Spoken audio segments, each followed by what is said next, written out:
Hello students, it's me Manidhi. और देखो बेटा, आपको पता है हम एयर चैप्टर कर रहे हैं और लास्ट वीडियो में हमने देखा था कि एटमॉस्फेयर के कॉम्पोजिशन क्या है। तो इस वीडियो में हम देखने वाले हैं structure of the atmosphere. Atmosphere के स्ट्रक्चर के बारे में हम पढ़ने वाले हैं। तो चलिए हम स्टडी करते हैं, डिस्कस करते हैं। देखिए, our atmosphere is divided into 5 layers starting from the earth surface. कि हमारा जो एटमॉस्फेयर है वो 5 लेयर्स में डिवाइडेड है। और वो कौन सी लेयर्स हैं? Troposphere, stratosphere, mesosphere, thermosphere and exosphere. Figure 4.2 देखिए, अब ये जितनी भी लेयर्स हैं इसका ये डायग्राम भी आप लोगों के लिए यहाँ पे बनाया गया है। देखिए, ट्रोपोस्फेयर है, ठीक है, और हाइट कितने किलोमीटर तक की हाइट पे है ये भी मेंशन किया गया है। Troposphere, then troposphere and stratosphere के जो बीच की एक बाउंड्री है उसको ट्रोपोपॉज, देन स्ट्रेटोस्फेयर, मेसोस्फेयर, इन दोनों के बीच की बाउंड्री को बोलते हैं stratopause. Then stratopause, then mesosphere and thermosphere, इन दोनों के बीच की बाउंड्री को मेसोपॉज। देन यहाँ पे आता है थर्मोस्फेयर, देन एग्जॉस्फेयर। कि ये जो 5 लेयर्स हैं कि आप देखते हैं एक के ऊपर एक हैं, इनकी जो हाइट है वो भी यहाँ दी गई है। अब आप सबका एक वर्क रहेगा, होमवर्क रहेगा कि आप इस डायग्राम को अपनी नोटबुक में ड्रॉ करेंगे, ठीक है। तो चलिए हर एक लेयर के बारे में हम जानते हैं कि इस हर एक लेयर में किस तरह की एक्टिविटी होती है।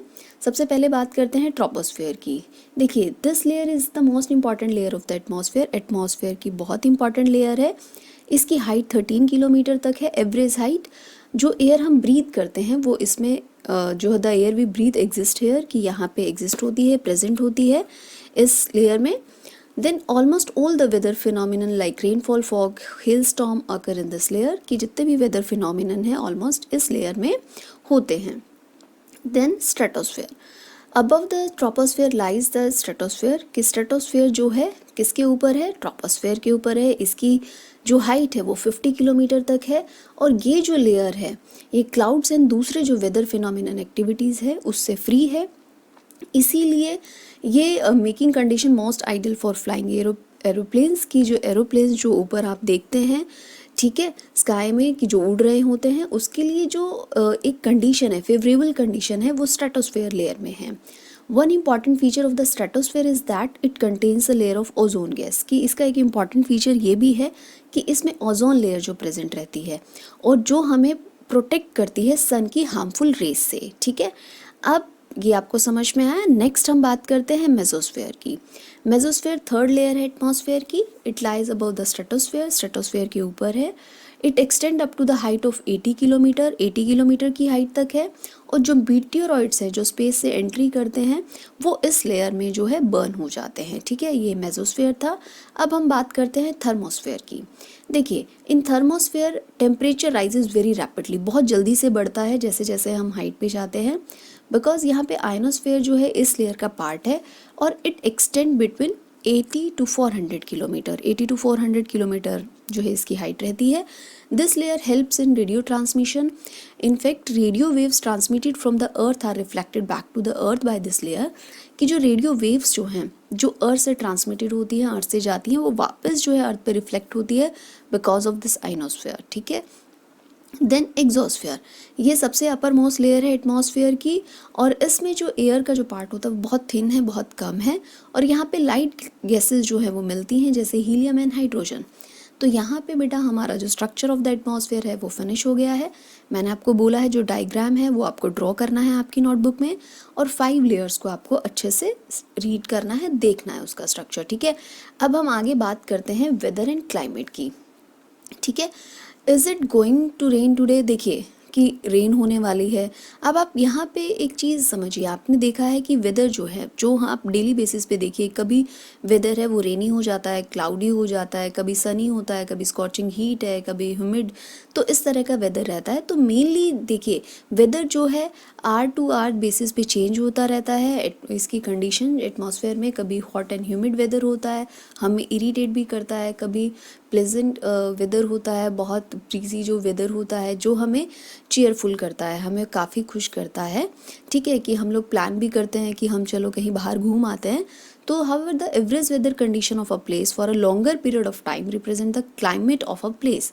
देखिए वेदर जो है or to or day to day basis पे चेंज होता रहता है। और जो वेदर, अगर किसी प्लेस का जो वेदर है उसका जो कंडीशन है वो लॉन्ग टाइम तक रहता है, लॉन्गर पीरियड तक रहता है, तो उसे हम क्लाइमेट, कि क्लाइमेट जो है R2R बेसिस पे चेंज नहीं होता, उसका जो एक कंडीशन है वो क्या है कि अगर जो वेदर की जो कंडीशन है किसी प्लेस पे लंबे टाइम तक रहती है तो उसे हम क्लाइमेट बोलेंगे। ओके, यहाँ पे अब हम वेदर एंड क्लाइमेट समझ चुके हैं। डे टू डे बेसिस पे, R2R बेसिस पे वेदर चेंज होता है, लेकिन उसी वेदर कंडीशन का लंबे टाइम तक रहना क्लाइमेट है।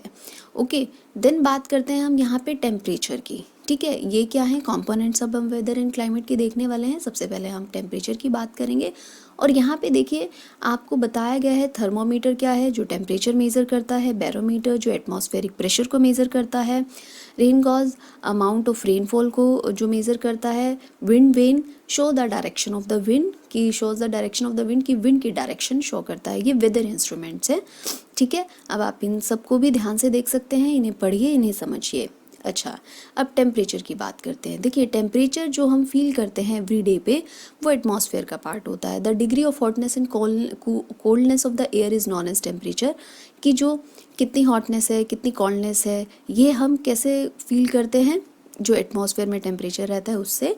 Temperature of the atmosphere changes not only between day and night but also season to season, summer are hotter than winter, कि जो टेम्परेचर है एटमॉस्फेयर का वो डे एंड नाइट के बेस पे चेंज नहीं होता, समर एंड विंटर्स में भी आप देखिए कितने चेंजेस होते हैं। ओके, तो ये सीजन टू सीजन के बेस पे भी चेंज होता है। An important factor that influence the distribution of temperature is insolation.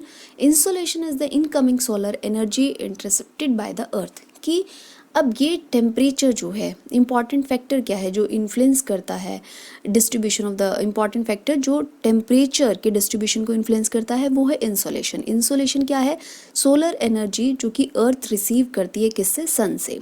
The amount of insolation decreases from the equator towards the poles. आपको पता है इक्वेटर के ऊपर डायरेक्ट सन रेज आती हैं, फॉल होती है, और जो पोल्स की तरफ जो है थोड़ी स्लैंटिंग हो जाती है, तो इसलिए पोल्स जो हैं वो क्या है, कम सन रेज रिसीव करते हैं, और इक्वेटर का जो नियर बाय एरिया है वो बहुत ज़्यादा रिसीव करता है। तो वो जो एरिया है वहाँ पे जो आप कह सकते हैं कि हॉट क्लाइमेट रहेगा, और पोल्स की तरफ आप देखते हैं ठंडा क्लाइमेट रहता है।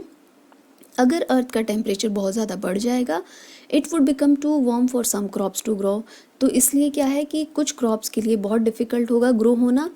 अब यहाँ पे ये भी चीज़ समझिए बेटा कि जो टेम्परेचर है वो सिटीज़ में जो है काफ़ी ज़्यादा होता है विलेजेस के मुकाबले। ठीक है, विलेजेस की उसमें अगर हम कंपैरिजन करेंगे तो सिटीज़ में जो है टेम्परेचर ज़्यादा होता है। क्यों होता है, क्योंकि वहाँ जो है बिल्डिंग्स हैं और जो रोड्स हैं वो क्या करते हैं, डे टाइम पे वो जो सन की जो रेस जो हैं, सन की जो हीट जो रिसीव करते हैं उसको नाइट टाइम पे वो रिलीज़ करते हैं।